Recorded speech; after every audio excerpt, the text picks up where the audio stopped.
जब से Playboy Carti ने अपना एल्बम ड्रॉप किया है, एमसी स्टैन के फैंस चढ़ चुके हैं एमसी स्टैन के ऊपर कि भाई बस स्टोरी में ट्विनिंग खालास बोलने से काम नहीं चलेगा, अब तुम्हें भी एल्बम डालनी पड़ेगी। क्योंकि लोग ऑलरेडी कार्टी के एल्बम को मिड बुला बुला के बोर हो गए हैं, कोई नया एल्बम भी तो चाहिए मार्केट में मिड बुलाने के लिए। जोक्स भाई, ठीक है। बट आज की इस वीडियो में हम एमसी स्टैन के अपकमिंग एल्बम के बारे में बात नहीं करेंगे। शायद तुम्हें लग रहा होगा एमसी स्टैन का नाम देख के, थंबनेल में एमसी स्टैन का पिक्चर देख के कि फिर से रैप बॉट एमसी स्टैन के एल्बम की प्रेडिक्शन करेगा, फिर से भाई वीडियो खींचने वाला है लंबा। वीडियो तो मैं लंबा खींचूंगा ही, वो मेरा काम है। But we will talk about a very serious topic related to MC Stan, जो मैं काफी टाइम से नोटिस कर रहा हूं, डीएचएच ऑडियंस ने भी नोटिस किया होगा, और अगर तुम एमसी स्टैन के डाई हार्ड वाले फैन हो तो तुमने तो नोटिस पक्का किया होगा। इवन मैं सोच रहा था काफी टाइम से इस टॉपिक के ऊपर वीडियो बनाने का, बट रिसेंटली मैं रेडिट ब्राउज कर रहा था और उसमें किसी बंदे ने एग्जैक्टली इसी टॉपिक से रिलेटेड एक सवाल भी डाला हुआ था, तो सडनली मेरे दिमाग में ट्रिगर हुआ। तो भाई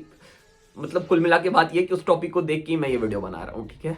shout out to that guy for the video idea भाई। तो हम डिस्कस करने वाले हैं why MC Stan is hated so much, not just by the DHH audience but in general. 3-4 main reason है जिसको आज हम इस वीडियो में डिस्कस करेंगे। तो अगर एमसी स्टैन के फैन हो तो वीडियो में बने रहो, मजा आएगा। देखो, एमसी स्टैन का एल्बम तो आ नहीं रहा है, कोई reaction channel content creators MC stand के ऊपर वीडियो बना नहीं रहे हैं। मैंने बना दिया तो देखना पड़ेगा ना भाई। देखो, वीडियो हम जल्दी से स्टार्ट करेंगे, उसके पहले चेक कर लो सॉन्ग ऑफ द डे। और इस गाने में एक बहुत ही इंटरेस्टिंग चीज है जिसको अगर मैं रिवील करूंगा वैसे मैं रिवील अभी गाना प्ले करने के बाद, वो सुनने के बाद तुम्हारा सर घूमेगा कि भाई क्या चल रहा है, ठीक है।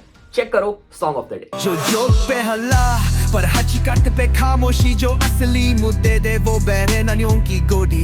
एक आदमी रो रहा था, अपनी बातें बता रहा था, पर टीवी पे उन्हीं बातों को तमाशा बनाया जा रहा था। अतुल सुभाष जो सच बोल गया, आज वो मिट्टी में सो गया। 1 घंटे तक चिल्लाया, फिर फंदा गले में डाल। सो आर्टिस्ट है प्रीत गांधी और गाने का नाम है टीआरपी एंथम। और ये जो गाना है ना, ये रिसेंट अतुल सुभाष केस पे बेस्ड है, ठीक है। तुम्हें पता होगा उस केस के बारे में, तो उसी के ऊपर ये पूरा गाना बेस्ड है। पूरा एक्सप्लेन किया है गाने में, पूरी स्टोरी बताई गई है और बहुत ही ब्यूटीफुल तरीके से गाना लिखा हुआ है। और गाना सुनने में भी बहुत ही अच्छा साउंड कर रहा है। और वो इंटरेस्टिंग बात जिसके बारे में मैंने तुम लोगों को बताया था वो ये है कि ये गाना एआई से बनाया गया है। मतलब एआई का हेल्प लेके भाई ने इस गाने को बनाया। देखो, जब आर्टिस्ट एआई यूज करते हैं ना अपने गाने में, वो एक काफी ज्यादा कंट्रोवर्शियल चीज बन जाती है। क्योंकि बहुत लोगों का ये बोलना है कि एआई जो है ना वो आर्टिस्ट को किल कर देगी या फिर रियल आर्टिस्ट को मार देगी। बट देखो, एआई एग्जिस्टेंस में आ चुकी है, हम चाह के भी एआई का यूज नहीं रोक सकते, ठीक है। तो अगर हम एआई की नेगेटिव साइड को थोड़ा सा साइड रख दे और अगर हम इसकी पॉजिटिव साइड को देखें, क्योंकि एआई वैसे भी यूज होनी ही है, आर्टिस्ट यूज करेंगे ही, ऑलरेडी यूज भी हो रही है। बट अगर हम इस चीज को देखें ना कि जो रैपर रैप करना चाहता है, वो लिखता अच्छा है, बीट अच्छा बनाता है, या फिर जो प्रोड्यूसर बीट अच्छा बनाता है वो रैप नहीं कर पा रहा है, सिंगिंग नहीं कर पा रहा है, तो वो एआई का हेल्प लेके सिंगिंग कर सकता है, रैप कर सकता है, जैसे भाई ने यहाँ पे एग्जैक्टली किया है। And he has done quite good job. तो इस तरीके से एआई जो है ना वो रैपर्स को या फिर बीट प्रोड्यूसर्स को हेल्प भी कर सकता है। मैं सजेस्ट करूंगा जाके जरूर चेक करना ये गाना। भले ही वोकल एआई जनरेटेड है बट भाई ने खुद लिखा है, म्यूजिक मतलब कि रियल प्रोड्यूस किया हुआ है, रियल म्यूजिक है, लिखावट भाई की रियल है। तो जाओ चेक करना, बहुत ही बढ़िया मैसेज है and song is really good. Link मिल जाएगा डिस्क्रिप्शन में, check it out, show him some love. Okay, let's now come back to the video. So MC Stan, one of the most popular DHH rapper we have ever witnessed. एक ऐसी fan base भाई ने create कर रखी है जो कि cult है। बट कहीं ना कहीं तुम भी इस बात से एग्री करोगे कि बिग बॉस के बाद एमसी स्टैन की फैन बेस है ना वो इफेक्ट हुई है। मैं खुद एमसी स्टैन को स्टार्टिंग से कवर करता हुआ आ रहा हूं और डीएचएच के वो पहले आर्टिस्ट थे जिसने मेरे चैनल को बहुत ज्यादा हेल्प किया था ग्रो करने में। सबसे बड़ा फैन बेस जो मेरे चैनल में सबसे पहले आया था किसी भी डीएचएच आर्टिस्ट का, वो था एमसी स्टैन का फैन बेस। और मैंने उस टाइम पे जब एमसी स्टैन की फैन फॉलोइंग या फिर एमसी स्टैन का कल्ट देखा था ना, मेरा दिमाग हिल गया था लिटरली। लाइक लोग पागल थे एमसी स्टैन के लिए। थोड़ा सा क्रिटिसिज्म लोग चढ़ जाते थे कि भाई तुमने ऐसे क्यों बोल दिया, एमसी स्टैन को क्रिटिसाइज क्यों कर दिया, एमसी स्टैन की म्यूजिक को लेकर के तुम ऐसे क्यों बोल रहे हो। लोगों की मैं इसमें ज्यादा गलती मानूंगा नहीं। This is how a cult या फिर किसी भी आर्टिस्ट का कल्ट इसी तरीके से काम करता है, चाहे वो एमसी स्टैन हो या फिर कोई और आर्टिस्ट हो। बट टाइम के साथ ये जो मैं इंसिडेंट बता रहा हूं ये 2021-22 का है, ठीक है। 2025 में वो जो क्रेज था एमसी स्टैन का या फिर वो जो कल्ट था ना, मैंने उसमें एक बहुत ही रैपिड डिक्लाइन देखा है। इसके पीछे मल्टीपल रीजंस है, क्योंकि पहले एमसी स्टैन मेन स्ट्रीम नहीं गए थे, ही वाज अंडरग्राउंड आर्टिस्ट, और उनकी जो फैन बेस थी ना वो अंडरग्राउंड से थी और बहुत ही स्ट्रॉन्ग फैन बेस थी जो कि काफी ज्यादा कनेक्टेड थी। पहले वो ज्यादा कंसिस्टेंट भी थे, उस टाइम के अराउंड ही 34 एल्बम आया था जिसने लोगों को काफी ज्यादा इंप्रेस किया था, उनके फैंस को काफी ज्यादा इंप्रेस किया था। और अब तो एमसी स्टैन गाना डालना ही भूल गए हैं, मतलब एल्बम क्या होता है एमसी स्टैन को पता ही नहीं है। And right now in 2025 you will find more MC stand haters then MC stand fan. और मैं सिर्फ जनरल लोगों की बात नहीं कर रहा हूं जो एमसी स्टैन को बिग बॉस के थ्रू जानते हैं या फिर जो एमसी स्टैन को सिर्फ मीडिया के थ्रू जानते हैं। इवन डीएचएच ऑडियंस की भी सेम कहानी है। So here are some of the reasons जिसकी वजह से रिसेंटली एमसी स्टैन का हेट काफी ज्यादा बढ़ चुका है।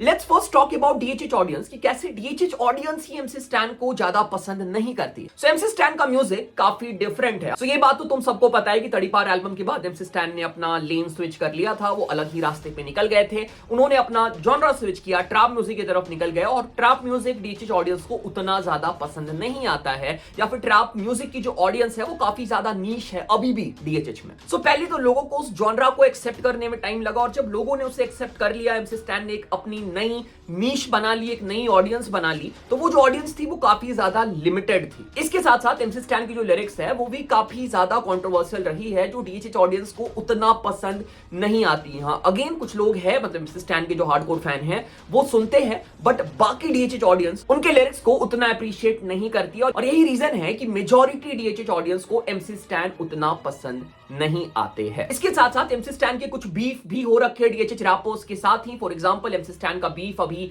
एमवी बंटाई के साथ चल रहा है, जिसकी वजह से एमवी बंटाई की फैन बेस एमसी स्टैन को पसंद नहीं करती है। And this is also a reason कि हमें डीएचएच में एमसी स्टैन के लिए हेट देखने को मिलता है, जो कि एमवी के फैन बेस के साइड से है। ओके ये तो बात हो गई डीएचएच ऑडियंस की। अब अगर हम नॉन डीएचएच ऑडियंस की बात करें, अगर मैं एक अपने दोस्त से पूछ लूं जो एमसी स्टैन को उतना नहीं सुनता, एक दो गाने सुने हैं, बस्ती का हस्ती और जो वायरल ट्रैक्स है वो सुने हैं, मैं अगर उससे पूछूंगा कि भाई एमसी स्टैन तुम्हें कैसा आर्टिस्ट लगता है, वो क्या बोलेगा पता है मेरे को? भाई वो तो छपरी है। और शायद ये जो पर्सोना एमसी स्टैन का नॉन डीएचएच ऑडियंस के बीच क्रिएट हो गया है, छपरी वाला, मे बी उनके स्टाइलिंग की वजह से है, उनके स्लैंग की वजह से है, या फिर उनके पब्लिक बिहेवियर की वजह से है। इसके साथ साथ एमसी स्टैन 2 साल पहले जब बिग बॉस में गए थे, वो बिग बॉस की ट्रॉफी जीत गए थे, बट बिग बॉस की जो ऑडियंस है ना, उन्होंने उनको काफी ज्यादा हेट किया था। अभी भी अगर तुम बिग बॉस की सब रेडिट पे जाके चेक करो, या फिर बिग बॉस की जो हार्डकोर कम्युनिटी है वहां पे जाके चेक करो, MC Stan is among one of the most hated big boss contestant ever. So big boss में भी जो ऑडियंस थी वो एमसी स्टैन को पसंद नहीं करती थी, और एमसी स्टैन जीत गए, जिसकी वजह से एमसी स्टैन का जो हेट है वो थोड़ा सा मल्टीप्लाई हो गया, बढ़ गया। सो देखो अभी तक जो मैंने रीजंस बताए ना, ये थोड़े सब्जेक्टिव है, इससे काफी लोग एग्री करेंगे, काफी लोग एग्री नहीं करेंगे, बट अभी जो मैं रीजन बताने वाला हूं ये यूनिवर्सल है, इससे सब एग्री करेंगे कि भाई hate is the new cool. किसी को हेट करना करेंटली इंटरनेट पे कूल बन गया है, और लोग कहीं ना कहीं ट्रेंड भी फॉलो करते हैं कि इंटरनेट करेंटली किसे हेट कर रही है तो भाई हम भी उसे हेट करेंगे, तो हम एक्सेप्टेड फील करेंगे। और MC Stan is one of those artist जिसे लोग कहीं ना कहीं अभी हेट कर रहे हैं कूल बनने के लिए। इसके साथ साथ एमसी स्टैन की फैन बेस काफी ज्यादा बड़ी है, पहले वो उतनी बड़ी नहीं थी। जब फैन बेस बढ़ेगी, तुम्हारे फैन के नंबर्स बढ़ेंगे, तो हेटर्स के नंबर भी बढ़ेंगे, and that is also a reason क्यों हमें एमसी स्टैन की हेट इंटरनेट पे ज्यादा नजर आती है। So yes these are the few reasons कि क्यों एमसी स्टैन का हेट हमें पिछले कुछ सालों से इंटरनेट पे बढ़ता हुआ नजर आ रहा है। और अब एक ही तरीका है अपने हेटर्स को चुप करने का। एमसी स्टैन जो कर सकते हैं वो है अपना एल्बम ड्रॉप करना और अपनी म्यूजिक से लोगों को शांत करना, जो कि एमसी स्टैन बेखूबी जानते हैं करना, क्योंकि वो करते हुए आ रहे हैं। उन्होंने तड़ीपार के टाइम पे किया था, आज तक फिर उल्ला से किया था, एंड आई होप कि महफिल से भी वो करेंगे, बट उसके लिए एल्बम ड्रॉप करना पड़ेगा, जो पता नहीं कब आएगा। आई होप कि इस साल आ जाए। बाकी yes this was it, this was the video. Channel पे पहले बार चैनल सब्सक्राइब करो, सपोर्ट करो, प्यार दिखाओ, और ऐसे ही कंटेंट के लिए भाई बने रहो चैनल पे। कोई सजेशन है तो कमेंट करके बताओ। मिलते हैं अगले वीडियो पे। Take care, bye, see you.